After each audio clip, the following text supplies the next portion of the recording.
یہ بھی ایک بڑا کامن اعتراض جو کہ معاندین اسلام کی طرف سے کیا جاتا ہے، لیکن خاص طور پہ جو پچھلے دنوں ایک را چلی جس میں انہوں نے یہ خواہش ظاہر کی کہ وہ نعوذ باللہ خدا نخواستہ قرآن کریم کو جلانا چاہتے تھے، تو اس میں بھی انہوں نے خاص طور پہ اس چیز کو بڑا اجاگر کیا،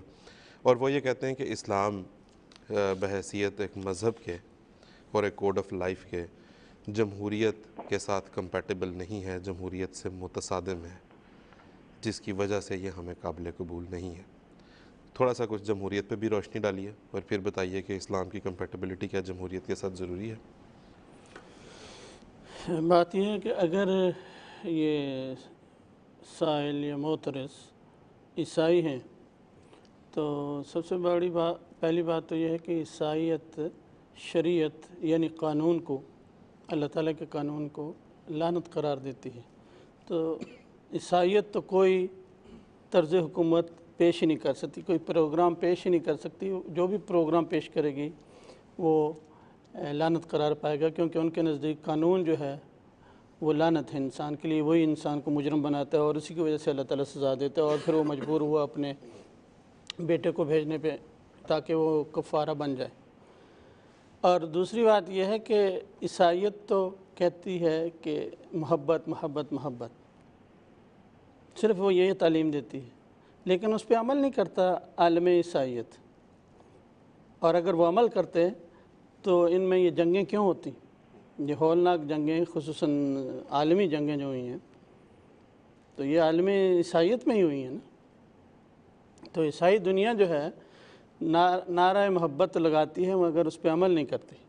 تو اس کو کوئی حق نہیں پہنچتا کہ وہ اسلام کے طرز حکومت کے اوپر اعتراض کرے۔ دوسری بات یہ کہ اگر یہ سائل جو ہیں یہ عیسائیت کے نقطہ نظر سے ہٹ کے ویسے بات کرتے ہیں اسلام کے بارے میں، تو میں ان سے عرض کرتا ہوں کہ اگر تو ان کی اسلام سے مراد زمانہ ظلمت، پرانے اندھیروں کے زمانے کے ملاؤں اور اس زمانہ کے متشدد ملاؤں کے اسلام سے ان کی مراد ہے، جو تلوار کے زور سے اسلام پھیلانا چاہتے ہیں، جو دہشت گرد ہیں، جو تنگ نظر ہیں، جو رواداری نہیں جانتے، جو چاہتے ہیں کہ مسلم اور کافر کے درمیان شہری حقوق کی تقسیم کے حوالے سے بھی فرق کیا جائے، تو یقیناً یہ اسلام جو ایسے ملاؤں کا ہے وہ یورپ کی جمہوریت سے متصادم ہے۔ لیکن بات یہاں نہیں رکتی، یہ ان کا اسلام جو ہے یہ قرآن، حدیث، رسول اللہ صلی اللہ علیہ وسلم کے اسوہ، خلفائے راشدین کے اسلام سے ٹکراتا ہے، اس کے ساتھ بھی متصادم ہے۔ تو اس اسلام کی تو کوئی قیمت نہیں، کیونکہ یہ اصل اسلام ہے ہی نہیں۔ اصل اسلام جو ہے اس کا جہاں تک طرز حکومت بیان کرنے کا تعلق ہے، اس نے ایک ایسا طرز حکومت بتایا ہے جو مغربی جمہوریت کے بہت قریب ہے، کیونکہ مغرب نے بھی جو جمہوریت سیکھی ہے وہ اصل میں اس میں بہت زیادہ اسلامی قوانین کو مد نظر رکھا ہے، اور انہوں نے لمبے عرصے کے تجربے کے بعد یہ طرز حکومت اپنایا ہے، اور جس میں بہت بیسک چیزیں جو وہ اسلام سے لی گئی ہیں عمدن یا ویسے، لیکن وہ ہیں وہ اسلامی، اور اسلام وہ پہلا مذہب ہے حقیقتاً عالم مذاہب میں، وہ پہلا مذہب ہے جس نے جمہوریت سے ملتا جلتا نظام پیش کیا ہے، لیکن مغربی جمہوریت سے بہرحال وہ بڑھ کر ہے۔ اور اس کی تفصیل یہ ہے کہ اسلام اعلان کرتا ہے کہ اصل بادشاہت اور حکومت خدا تعالیٰ کی ہے۔ قرآن شریف میں اللہ تعالیٰ فرماتا ہے فَتَعَالَ اللَّهُ الْمَلِكُ الْحَقُّ،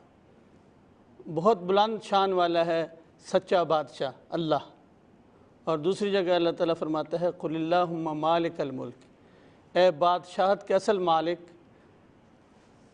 اللہ تعالیٰ سے ہم دعا کرتے ہوئے مخاطب کرتے ہیں اللہ تعالیٰ سے کو اس طرح، تو اصل بادشاہت اللہ تعالیٰ کی ہے۔ آگے فرمایا تُؤْتِي الْمُلْكَ مَن تَشَاءُ، کہ اللہ تعالیٰ یہ بادشاہت لوگوں کو دیتا ہے، لوگوں سے لیتا ہے۔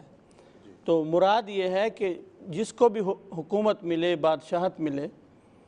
اس کو یاد رکھنا چاہیے کہ یہ ایک امانت ہے جو خدا نے اس کے ہاتھ میں رکھی ہے، تو اس لیے اس کو جیسے خدا لوگوں کا خیال رکھتا ہے، ہر ایک کمزور اور طاقتور کا خیال رکھتا ہے، اور کامل عدل کے ساتھ اللہ تعالیٰ फैसला फरमाता है, ऐसे ही जो भी हाकिम वक्त हो उसको याद रखना चाहिए कि उसको हर एक का ख्याल रखना चाहिए, कामिल अदल से काम लेना चाहिए, वरना खुदा उसको पूछेगा और उसको सज़ा देगा। तो ये बुनियादी बात इस्लाम ने ये बताई कि असल बादशाह खुदा की है, और अगर किसी को हुकूमत मिलती है तो वो एक अमानत है और उस अमानत के बारे में पूछा जाएगा। अगली बात यह है कि इस्लाम जो है वो कोई ख़ास तर्ज़ हुकूमत पे ज़ोर नहीं देता, उसने एक उसूली तालीम दे दी कि अदल होना चाहिए, और उसके बाद लोग अपने हालात की मुनासिबत से जो भी अपने लिए तर्ज़ हुकूमत मुनासिब समझें वो इख्तियार कर लें, खा वो सदारती हो, खा वो जमहूरी हो, खा वो पार्लिमानी हो, खा वो कबायली हो, खा वो जिरगे का हो, लेकिन बुनियादी बात यह है कि वो उसमें अदल होना चाहिए हर एक के साथ, बग़ैर रंग व नस्ल, दीन व मज़हब के फ़र्क के। और दो स्तून इस्लाम ने कोई किसी भी तर्ज़ हुकूमत के लिए अपनाए हैं, बयान किए हैं, और वो ये है कि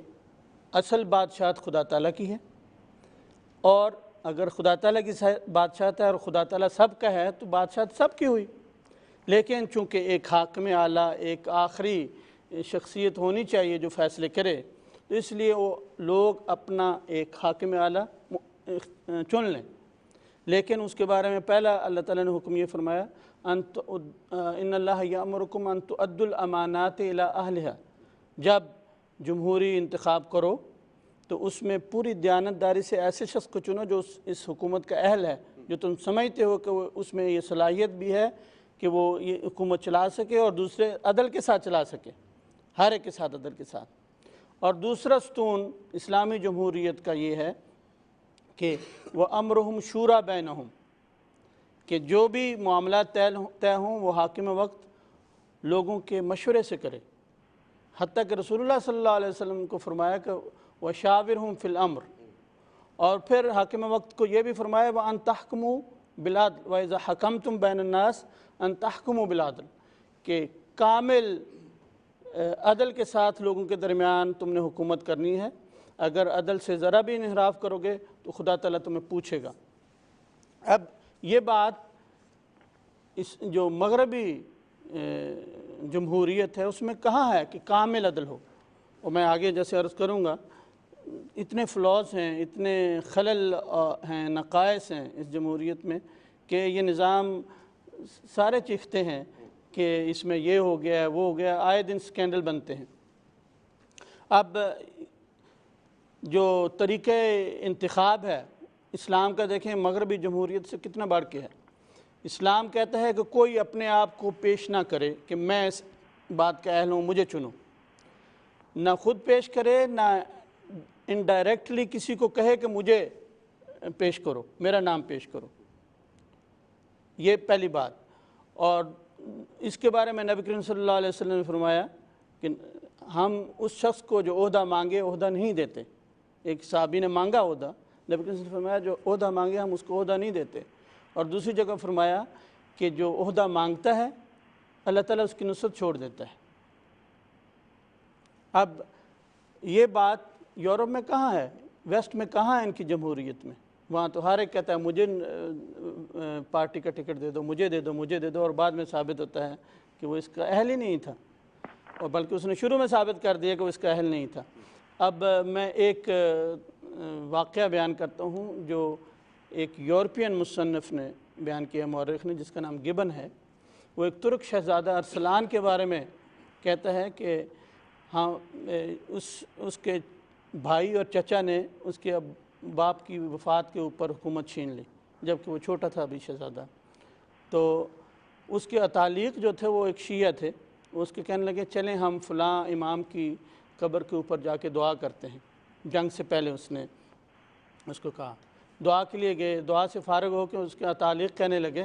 कि मैंने आपकी फ़तह के लिए दुआ की है। तो अरसलान कहने लगा कि आपको पता है मैंने क्या दुआ की है? मैंने ये दुआ की है कि अल्लाह ताला अगर मेरा भाई या चचा मुझसे ज़्यादा हुकूमत के अहल हैं तो मुझे मौत दे दे और इनको हुकूमत दे दे। उसके बाद ये गिबन लिखता है यूरोप के बादशाहों को मुखातिब करते हुए कि हम ये मुसलमानों को काफिर काफिर कहते हैं, को इस काफिर शहज़ादे जैसा हम मोमिनों में से कोई बादशाह तो दिखाओ जो इस तरह सलूक करे दूसरों के साथ और हुकूमत के बारे में ये राय रखता हो। तो ये बात साबित करती है कि इस्लाम कहता है कि अपने आप को नहीं पेश करो, और अगर तुम्हें कोई और चुने इस काम के लिए तो फिर पूरी दयानतदारी के साथ इस काम को निभाओ, क्योंकि ये अमानत है। इसलिए हज़रत उमर रज़ी अल्लाह तआला अन्हु, जिनके बारे में यूरोप के मौरख़ीन रतबुल लिसान हैं कि उस जैसा दौर हुकूमत कभी किसी ज़माने ने नहीं देखा, अगरचे वो नबी करीम सल्लल्लाहु अलैहि वसल्लम पे एतराज़ करते हैं, लेकिन हज़रत उमर आपके खलीफा की इतनी तारीफ़ करते हैं। हज़रत उमर का ये हाल था कि जब फ़ौत होने लगे तो नहायत बेचैनी से फरमाते थे, अल्लाहुम्मा ला लिया वला अलैया, ऐ अल्लाह ताला ना मैं तुझसे कुछ जज़ा मांगता हूँ और तुझसे ये दरख्वास्त करता हूँ कि मुझसे कुछ हिसाब भी ना लेना। अब उमर जैसा आदिल व मुनसिफ खलीफा, जो यूरोप में भी मशहूर है अपने तर्ज हुकूमत और अपने अदल इंसाफ की वजह से, वो जाते हुए ये दुआ करता है अल्लाह ताला से। फिर एक और फलाह जो यूरोप में की डेमोक्रेसी में है वो ये है कि आपस में तो ये बहुत दयानतदार और सच्चे हैं, लेकिन दूसरी हुकूमतों के साथ, दूसरे कौमों के साथ बड़े से बड़ा जुर्म करने से नहीं चौंकते। लेकिन इस्लाम कहता है वला यजरिमन्नकुम शनआन कौमिन अला अल्ला तादिलू एदिलू, कि अगर तुम्हारी किसी कौम के साथ दुश्मनी भी हो तो उनके साथ भी अदल करो। ये बात तकवा के ज़्यादा करीब है। और फिर ये बात कि इस्लाम कहता है कि जैसे यूरोप वाले आज नारा लगाते हैं कि रोटी कपड़ा और मकान हुकूमत की ज़िम्मेदारी है, इस्लाम ने ये नज़रिया पहले पेश किया इनसे, और इतना इसके ऊपर अमल हुआ कि हज़रत उमर के ज़माने में दुनिया की पहली मरदमशुमारी हुई। दुनिया की मरदमशुमारी दुनिया हुकूमतें इसलिए करती हैं, या फ़ौज भर्ती करनी हो या लोगों पर टैक्स लगाना हो, लेकिन हज़रत उमर ने किस लिए मरदमशुमारी कराई? ताकि लोगों को वजीफ़े दिए जाएं, उनको और उनको बच्चों को रोटी कपड़े मकान का इंतज़ाम किया जाए उनके लिए। तो ये इस्लाम सिखाता है और ये तालीम है, और जिस पे इस्लाम ने अमल करके दिखाया, मुसलमानों ने अमल करके दिखाया। और फिर एक और बात जो है वो ये सवाल है कि ये कहाँ से समझ लिया गया कि ये जो यूरोप का वेस्टर्न तरीक़ा जमहूरियत है ये बड़ा कामयाब है। मैंने कुछ नक़ाइस की तरफ इशारा किया, लेकिन आए दिन इनके नक़ाइस और स्कैंडल सामने नज़र आते हैं। निक्सन का वाटरगेट स्कैंडल क्या था, और दुनिया में बेशुमार वाटरगेट स्कैंडल के तरह के स्कैंडल्स होते हैं, जिससे साबित हुआ कि ये कोई ऐसा मिसाली तर्ज हुकूमत नहीं है। मिसाली तर्ज हुकूमत वही है जो इस्लाम ने पेश किया और जिस पे इस्लाम बजा तौर पे नाज कर सकता है। और अगर ये लोग समझते हैं कि ये मिसाली है इनका यूरोप का तर्ज हुकूमत, तो फुटपाथ पे सोने वाले क्यों हैं इधर? फुटपाथ पे मरने वाले क्यों हैं इधर? वो तो नहीं होने चाहिए थे। साबित हुआ कि ये निज़ाम भी फ्लॉप है। असल निज़ाम वही है जो इस्लाम पेश करता है। खुदा करे कि उसके ऊपर अमल करने वाले दोबारा अमल करें और बाकी दुनिया भी उस पर अमल करे। जी ठीक है, बहुत बहुत शुक्रिया। इसकी तरफ अभी दोबारा हम थोड़ी देर तक आते हैं इस मौजू की तरफ।